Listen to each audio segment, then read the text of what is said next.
بسم الله الرحمن الرحيم. قل أوحي إلي أنه استمع نفر من الجن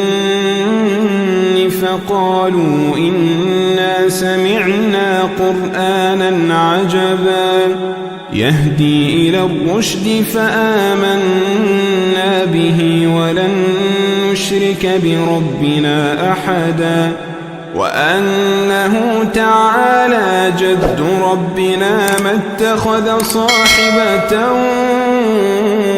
ولا ولدا وأنه كان يقول سفيهنا على الله شططا وأنا ظننا أن لن تقول الإنس والجن على الله كذبا وأنه كان رجال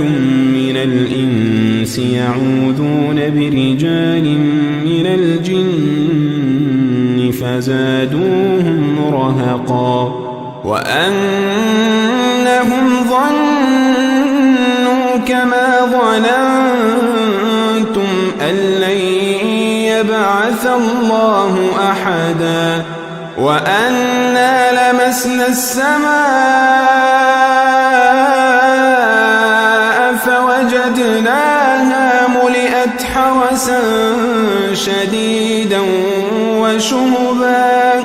وأنا كنا نقعد منها مقاعد للسمع فمن يستمع الآن يجد له شهابا رصدا وأنا لا ندري أشر أريد بمن في الأرض أم أراد بهم ربهم رشدا وأنا منا الصالحون ومنا دون ذلك كنا طرائق قددا وأنا ظننا أن لن نعجز الله في الأرض ولن نعجزه هربا وأنا لما سمعنا الهدى آمنا به فمن يؤمن بربه فلا يخاف بخسا ولا رهقا وأنا منا المسلمون ومنا القاسطون فمن أسلم فأولئك تحروا رشدا وأما القاسطون فكانوا لجهنم حطبا وأن لو استقاموا على الطريقة لأسقيناهم ماء غدقا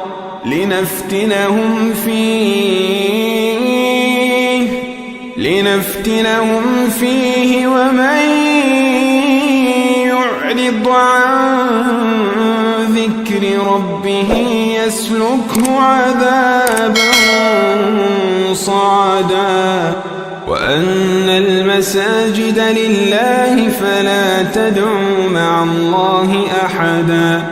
وأنه لما قام عبد الله يدعوه كادوا يكونون عليه لبدا قل إنما أدعو ربي ولا أشرك به أحدا قل إني لا أملك لكم ضرا ولا رشدا